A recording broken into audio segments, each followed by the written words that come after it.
सम्मानीय बहन कुमारी मायावती जी कहती हैं कि अरे हमारे समाज के लोगों, गम के समंदर में डूब मत जाना, गम के समंदर में डूब मत जाना, अगर मंजिल न मिले तो टूट मत जाना।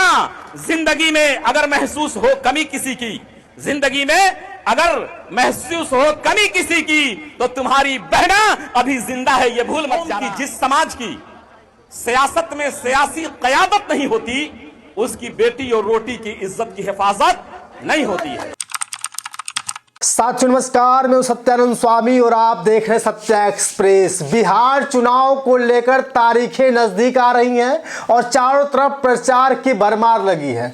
बहुजन समाज पार्टी की मुखिया बहन कुमारी मायावती जी ने कैमूर जिला के 4 विधानसभा सीटों पर प्रत्याशियों की घोषणा कर दी है और जिस तरह से मुसलमानों का झुकाव बसपा की तरफ देखा जा रहा है, यह साफ स्पष्ट हो रहा है कि इस बार खेला ही होगा, क्योंकि बहुत सारे मुसलमान समाजवादी पार्टी, तेजस्वी यादव, भाजपा और अनेक दलों से पूरी तरह से नाराज है। एक तरफ कहीं कांग्रेस की तरफ झुकाव है तो कहीं समाजवादी पार्टी की तरफ झुकाव है। लेकिन जब से उत्तर प्रदेश में आजम खान साहब जेल से बाहर छूटे हैं और 8 तारीख को अखिलेश यादव मिलने की घोषणा किए हैं, उससे पहले कई इंटरव्यू में आजम खान के बयान सुने जा सकते हैं कि जब राज्यसभा सांसद का चुनाव हो रहा था, जब राज्यसभा का चुनाव हो रहा था, उस दौरान क्या कुछ हुआ था आपने देखा ही होगा।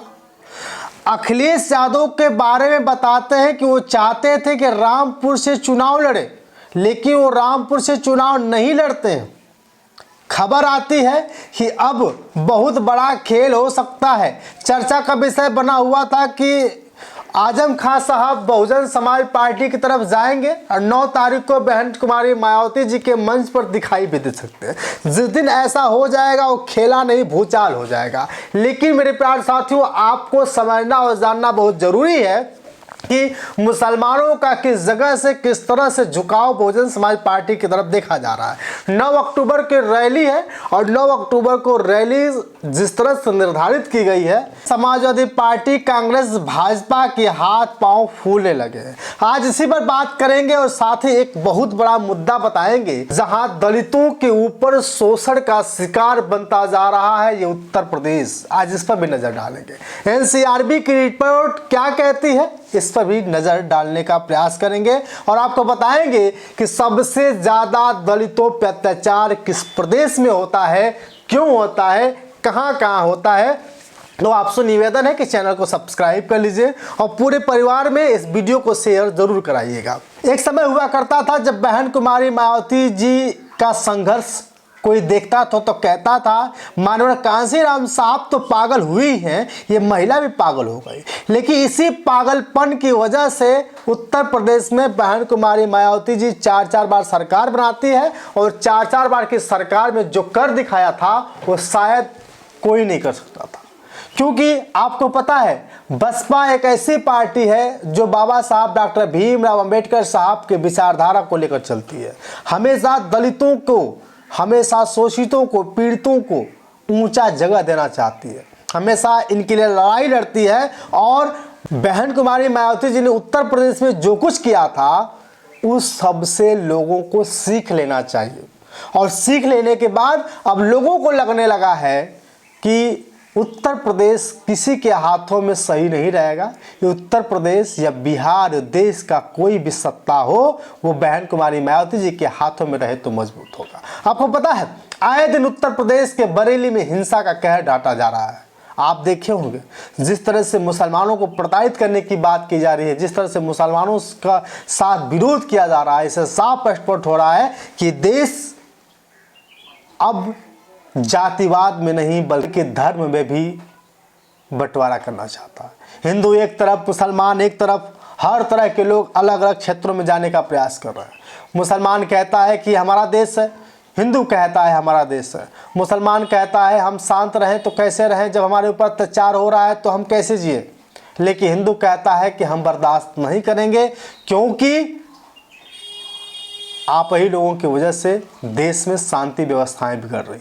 लेकिन आपको पता है, जब से कुंडा के राजा भैया, यानी उत्तर प्रदेश के प्रतापगढ़ के कुंडा के राजा भैया जिस तरह से अपने शस्त्रों की पूजा करा रहे हैं, किसी के पास एक नहीं, किसी के पास हजारों बंदूक है। खैर ये सरकार योगी आदित्यनाथ जी की है और राजा भैया ऊंच जाति के हैं और ऊंच जाति के होने की वजह से शायद उनके ऊपर कोई कार्रवाई न कर पाए। लेकिन आपको हम बता दें कि जब से बिहार में चुनाव की तारीखें नज़दीक हो रही हैं और उत्तर प्रदेश में 9 अक्टूबर की रैली नज़दीक हो रही है, सभी लोगों ने मन बना लिया है कि इस बार बहन कुमारी मायावती जी को मजबूत करना है। साथियों, आपको बता दूं, उत्तर प्रदेश में जब बसपा का शासनकाल हुआ करता था तो 7 मेडिकल कॉलेज बने थे, 6 इंजीनियरिंग कॉलेज बने थे, 2 होम्योपैथी कॉलेज बने थे। 7 medical college, 6 engineering college, 2 homeopathic college, 24 polytechnic college, 2 paramedical college, 6 विश्व स्तरीय विश्वविद्यालय, 200 degree college, 200 inter college, 572 high school, 5549 primary school, 100 ITI खोले गए, 6 नए मंडल का गठन हुआ था, 23 नए जिलों का गठन हुआ था, 23 जिला अस्पताल बनाए गए थे, 23 जिला में सत्र न्यायालय बनाया गया था, 23 जिला अधिकारी कार्यालय बनाया गया था, 23 विकास भवन बनाए गए थे, 23 पुलिस लाइन, 23 RTO ऑफिस और 12 लाख सिपाही भर्ती हुए थे। 45 नई तहसीलों का गठन हुआ था, 40 विकास खंड बनवाए थे और 28,419 अम्बेडकर ग्राम बनाए गए थे और 2400 सामुदायिक केंद्र और 2 इंटरनेशनल एयरपोर्ट बनाए गए थे। नोएडा मेट्रो भूमिहीनों को 3-3 एकड़ जमीन और कांसीराम शहरी गरीब आवास योजना। बहन कुमारी मायावती जी की ये लंबी लिस्ट को देख करके सबके हाथ ठंडे हो जाते हैं, क्योंकि बहन जी ने जो कर दिखाया था वो शायद किसी ने नहीं किया था। मुसलमानों के लिए अलग जगह बनाई गई थी, मुसलमान हमेशा स्वतंत्र होकर जिया करते थे, बहन कुमारी मायावती जी को सपोर्ट करते थे। लेकिन जब से मुसलमान समाजवादी पार्टी की तरफ टूटे, जब से मुसलमान कांग्रेस की तरफ टूटे, तब से बसपा 0 हो गई, यानी एक ही सीट निकल पाई। बसपा के पास उतना जनाधार नहीं रहा, तो लोग कहने लगे कि बसपा का जनाधार खत्म हो गया है। लेकिन आपको बता दूं मेरे प्यारे साथियों कि बिहार के प्रत्येक कोने से मुसलमान अब अपना हाथ बहन कुमारी मायावती जी के साथ देने को तैयार हो चुके हैं। कहें कि बसपा को ही मजबूत करेंगे। एक मुस्लिम शायर अपने शायरी के अंदाज से पूरे जनता को भाव विभोर कर दिया और कहा कि इस बार बहन जी की सरकार।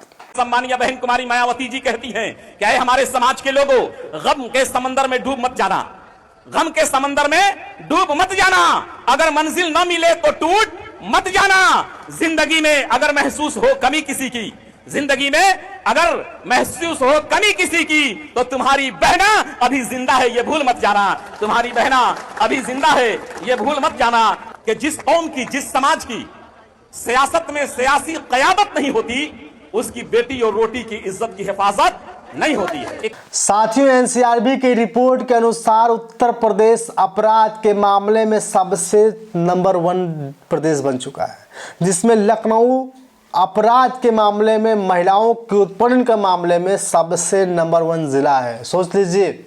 और बच्चों के अपराध में भी लखनऊ सबसे आगे है। साइबर अपराधों में जो लखनऊ है ये 4थे नंबर पर है।